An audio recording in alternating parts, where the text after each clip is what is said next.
es el ejercicio. Una de las formas más efectivas para combatir el estrés, la ansiedad y la depresión es practicar ejercicio con regularidad.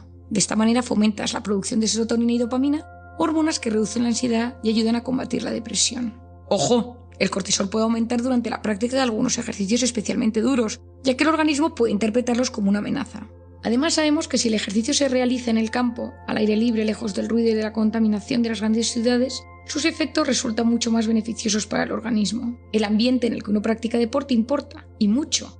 La naturaleza y los seres vivos inducen en la mayoría de las personas un estado de bienestar, por lo tanto, si ese ejercicio lo puedes hacer al aire libre, eso te va a ayudar a bajar esos niveles de cortisol. La naturaleza nos ayuda a combatir las enfermedades mentales que podamos haber desarrollado y a concentrarnos mejor y a pensar con más claridad. El ejercicio ayuda a manejar y a equilibrar el hipocampo. Cuando te sientes alterado, tu hipocampo disminuye de tamaño y la amígdala reacciona de forma más desorganizada. Cuando haces ejercicio, generas la BDNF, el factor neurotrófico derivado del cerebro, que te ayuda a potenciar el hipocampo y a mejorar tu memoria, tu rendimiento cognitivo y tu concentración. El segundo punto clave para bajar el cortisol es aprender a identificar a las personas tóxicas. Aprende a gestionar a las personas que te suben el cortisol. Y rodéate de personas vitamina. Hay un capítulo dedicado a esto en Encuentra a tu persona vitamina, pero te voy a dar unos tips sencillos que te pueden ayudar. ¿Qué sucede cuando estamos con alguien tóxico? Que uno se dice, me siento mal cuando estoy con él o con ella, me incomoda, saca lo peor de mí. Cualquiera que sea el tema de conversación, sus comentarios, aunque sutiles, siempre destilan algo de desprecio. No sé si es cosa mía, si veo fantasmas donde no los hay, no sé si son celos o envidia, me siento vulnerable a su lado. Me gustaría separarme de él o de ella, pero no sé cómo hacerlo. Es decir, a todos nosotros nos ha sucedido en alguna ocasión que alguien nos ha intoxicado de cortisol solo con pensar con él o ella. Puede ser tu pareja, tu madre, un jefe, un compañero de trabajo, un cuñado, un vecino, un amigo. En esa persona, en su comportamiento, en su presencia o en su forma de relacionarse, nos altera y nos quita la paz. Los hay de todo tipo, los inestables, los celosos, los paranoicos, los inmaduros, los neuróticos, los que juzgan, los que critican, pero tienen la capacidad de desestabilizarnos, a veces en segundos, opinando mal, evaluando constantemente nuestras vidas, decisiones y comentarios. Se vuelven espectadores con derecho a opinar sobre todo lo que decimos y hacemos, y por lo tanto resulta muy difícil crear vínculos sanos con ellos. En ocasiones somos culpables al haber permitido que estas personas que sabíamos que eran así accedan a nuestro círculo más íntimos. No te olvides de una cosa, la persona tóxica se convierte en espectador de tu vida con derecho a opinar. Son expertos manipuladores y saben detectar con precisión los puntos débiles de sus víctimas. El tóxico, por definición, asfixia constantemente a quienes le sufren. En ocasiones puede ser de forma voluntaria y en otros no son conscientes. No confundamos a una persona que está pasando un mal momento con irritabilidad o cinismo puntuales y otra que de forma constante despliega todo su cortisol a quien le rodea. Te voy a dar unas claves para gestionar a esa persona tóxica. La primera es que la identifiques. Tienes que saber quién es esa persona que te modifica tus niveles de cortisol solo con que te llame, con pensar en ella o con que te la cruces en el camino. La segunda es que seas discreto con ella. Pueden usar la información que les des para anularte o hacerte daño. La tercera es ignorar su opinión. Así serás más libre frente a sus palabras y comportamientos. Relativiza también su conducta, no le des tanta importancia. Depende de ti que te influyan. Sin enfrentarte directamente, aprende a ponerte un impermeable psicológico por el que resbalen miradas de desdén, comentarios sarcásticos o críticas incisivas. Por otro lado, intenta olvidarte de esta persona.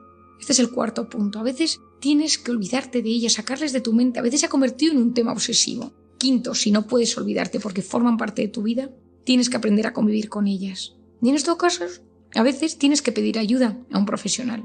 Si está en el cuadro de tu vida, adáptate, pero no repitas con esta persona estrategias erróneas. A continuación, pregúntate, ¿es un tóxico universal? Es decir, ¿es de esas personas que vive enfadado con el mundo y tú eres uno más? ¿O se trata de un tóxico individual, que curiosamente solo te afecta a ti? Tras este paso, haz un análisis en desmenuzar la raíz de la toxicidad. Intenta analizar aquello que te causa inquietud en tu relación con esa persona. Es decir, ¿qué sucede en ti cuando le ves? ¿Surgen sentimientos de inferioridad, de debilidad, de rabia, de temor, de ira? Sé en lo posible tu propio terapeuta, con papel y lápiz incluso, y avanza en el diagnóstico. Intenta comprender a esa persona tóxica. ¿Qué le sucede? ¿Por qué me trata así? Y finalmente, intenta perdonar. No siempre es fácil. Perdonar es un acto de amor y es ir al pasado y volver sano y salvo. Si quieres salir de ese círculo de personas tóxicas, ten cerca a personas vitamina. Son las que producen el efecto contrario a las tóxicas en la mente y en el organismo. Son capaces de alegrar el corazón en segundos. Recomiendo tener a mano personas buenas y alegres, con intenciones sanas, que fomenten y enriquezcan nuestro equilibrio interior. Las personas vitaminas son aquellas que siempre tienen la capacidad de devolvernos la alegría de vivir. Tenemos que frecuentar su compañía todo lo que podamos. El tercer punto que nos ayuda a bajar el cortisol es la educación de nuestra voz interior. Es tener pensamientos positivos. Disfrutar de la vida exige ser capaces de relativizar lo negativo y saber disfrutar de las cosas pequeñas. Vivir en constante alerta, angustia o tristes impide encontrar la paz y el equilibrio. Y la mayor parte de las cosas que nos inquietan son un cúmulo de micro preocupaciones que sumadas alteran nuestro mundo interior.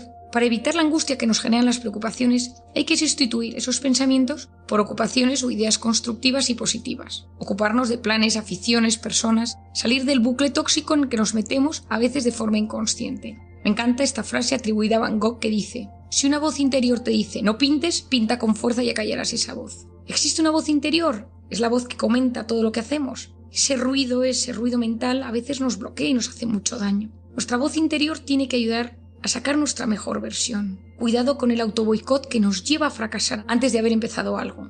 En psicoterapia yo trabajo mucho este tema. Conseguir frenar la corriente devastadora de pensamientos negativos que nos hunden y nos bloquean.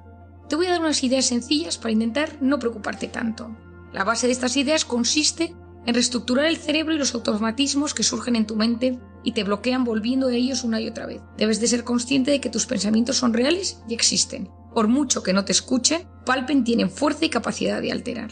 Me encantaría que al terminar repitas esta última parte incluso con papel y lápiz, y que el hecho de ponerlo sobre un papel te ayude realmente a desbloquear la angustia que te produce esa voz interior negativa.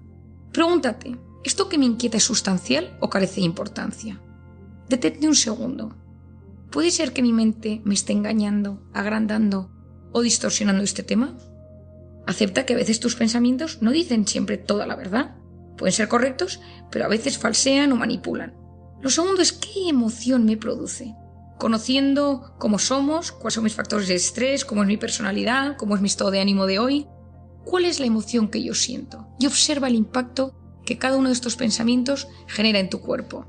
Toma conciencia de cómo puede influir en tu organismo un pensamiento tóxico dañino: taquicardia, sudoración, dolor de cabeza, molestias gastrointestinales, contracturas musculares. Importante, no traduzcas automáticamente cada pensamiento en palabras. Uno es dueño de sus silencios y esclavo de sus palabras. Haz una pausa y pondera lo que vas a decir y sus consecuencias antes de expresarte. Y luego hazte una pregunta: ¿he sido capaz de salir de esto que me preocupa o de algo similar en otros momentos? ¿Cuál fue el primer paso para salir de este bucle? Y a continuación, ten cuidado, no presupongas lo que los demás piensan de ti. Estoy seguro de que este piensa de mí, estoy seguro de que este va a decir. Tus sospechas pueden ser infundadas, no prejuzgues, que eso seguro que te altera.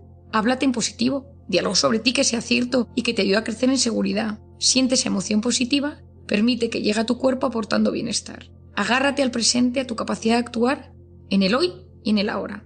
Y ten visión de futuro. Decide si esta es una batalla en la que compensa que te desgastes tantísimo. Si este pensamiento tóxico es el pensamiento en el que quieres estar metido en los próximos meses, que te acorte los telómeros, que te suba el cortisol o que te inflame. Relativiza, plantéate si lo que ahora parece decisivo tendrá importancia dentro de un año. No actúes ni respondas de golpe si tienes pensamientos automáticos negativos. Espera y date una oportunidad. Sé capaz de cambiar tu lenguaje sustituyendo, por ejemplo, problema por desafío o error por segunda oportunidad. Emplea palabras que acerquen al optimismo. La manera en la que te hablas tiene un impacto muy importante en cómo tus células se sienten. Busca lo positivo de cada situación. Cualquier circunstancia puede verse en clave de problema o en clave de solución. Y cuando estés en un momento de bucle mental, escribe el torbellino de pensamientos en un papel y refútalos. Si, por ejemplo, pones mi cuñada me odia, mi padre es agresivo conmigo, y luego empieza a redactar por qué te sientes así. Te sorprenderás. Hoy en día sabemos el impacto que tiene la escritura en desarticular pensamientos negativos. El siguiente punto fundamental que nos ayuda es la meditación o el mindfulness. En lo más profundo de los seres humanos existen potentes medios de curación cuyo mecanismo todavía se desconoce. Me refiero a la introspección sana, a la meditación y a la oración de los creyentes. El mindfulness ha ayudado a muchísimas personas a aprender a respirar, y sabemos que las personas que son capaces de desconectar del bullicio y conectar con su respiración bajan los niveles de inflamación y mejoran su estado de ánimo. En pacientes oncológicos, en pacientes con enfermedades neurodegenerativas, en los hospitales están empezando a instaurar estas técnicas que ayudan a que las personas se relajen y se sientan mejor. No olvidemos que la dimensión sobrenatural o espiritual del ser humano posee un poder extraordinario sobre la mente y el cuerpo. En mi caso particular, Después de observar miles de pacientes a lo largo de mi vida, no puedo negar que existe una parte espiritual, una parte trascendental que el ser humano necesita cubrir de alguna manera. Si en esa parte trascendental la cubrimos con cosas materiales, con sensaciones o gratificaciones instantáneas, el vacío es mucho mayor. En las personas que viven su fe, sea la que sea, con fidelidad y paz, esto se traduce, según algunos estudios, en menor estrés. Esto se debe a múltiples causas, pero podemos intuir que al tener un sentido en la vida, una comunidad de apoyo, propósitos y metas, y la oración-meditación como mecanismo para lidiar contra los problemas y dificultades, contribuye al tan ansiado equilibrio interior. Hace unos años trabajé en Londres en el departamento de psiquiatría del King's College y colaboré con muchos investigadores y aprendí mucho. Fue una experiencia inolvidable. Recuerdo al profesor Andrea Danese, que se encontraba en plena fase de investigación sobre la relación entre meditación y la salud física, en concreto sobre la inflamación. Recuerdo preguntarle un día almorzando en el comedor del hospital si los efectos eran similares en la meditación budista, en el mindfulness, en la oración de los cristianos y de los judíos. La respuesta fue clara: sí, siempre y cuando se realicen bajo estos dos elementos, aceptación y abandono. Me explicó que el problema de muchas personas es que acuden, por ejemplo, a la oración y algunas técnicas meditativas desde la angustia, exigiendo, implorando, y que en esos casos más que aliviar genera mayor intranquilidad. Invertir un poco de tiempo en meditación o en mindfulness nos puede ayudar muchísimo para mejorar la atención y la concentración, la capacidad de aprender cosas nuevas y la creatividad. Practicar el mindfulness supone ejercitar el cerebro, del mismo modo que practicar un deporte se ejercitan los músculos. La oración añade un componente fundamental. En el caso del mindfulness, la clave radica en soltar pensamientos tóxicos, asociándole una plena conciencia de los sentidos del hoy y del ahora. Cuando existe una visión espiritual de la existencia, la oración suma las ventajas del mindfulness a la fe de un ser superior, Dios, y la íntima confianza de que todo lo que nos sucede tiene un sentido. Hoy en día sabemos, tras varios estudios, entre ellos el del Dr. David Black, profesor de medicina de la escuela de Keck en Southern California, que ha publicado muchos estudios acerca del mindfulness en nuestra salud. Uno de sus hallazgos fue que existen efectos interesantes del mindfulness en el sistema inmune. Existe una reducción importante de los marcadores específicos de la inflamación. Ya conocemos los efectos nocivos de esta. Mejora el número de linfocitos T CD4, que son como los generales del sistema inmune, y sube la actividad de la telomerasa alargando los telómeros. Son un inicio de los estudios, pero son muy alentadores. Y finalmente, para bajar esos niveles de cortisol, la alimentación. En alimentación tenemos diferentes alimentos que nos pueden ayudar a bajar la inflamación. El omega 3 es una manera muy sana de potenciar el estado de ánimo y la capacidad cognitiva. Hay 6 tipos de ácidos grasos omega 3, pero los que nos interesan son el EPA y el DHA. Nos concentramos en estos dos. El EPA es precursor de algunos eicosanoides. Son moléculas de carácter lipídico y posee funciones importantes inflamatorias e inmunológicas. Este ácido graso puede obtenerse a través de la ingesta de pescados, salmón, sardina, atún, arenque, nueces. En medicina interna este ácido graso se emplea como hipolipemiante, es decir, para disminuir los niveles de lípidos. El DHA se encuentra en los aceites de pescados y también en algunas algas. En realidad, en el origen se encuentran estas algas, pero se alimentan de ella los peces y poco a poco se van concentrando en su paso por la cadena alimentaria.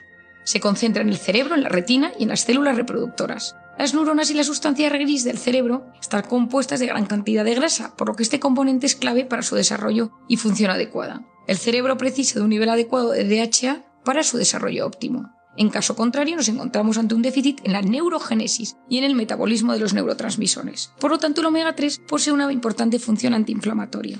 Hay alimentos que solo con tomarlos nos inflaman. La CRI, la comida rápida inflamatoria, que están compuestos a veces de grasas, hidratos de carbono, altos componentes en sal, y todo ello nos inflama y nos deteriora nuestra manera de relacionarnos con los demás y nuestro equilibrio interior. Una buena dieta inflamatoria en momentos malos nos puede ayudar a sentirnos mejor, a mejorar el estado de ánimo y a bajar esos niveles de cortisol que tanto nos perjudican.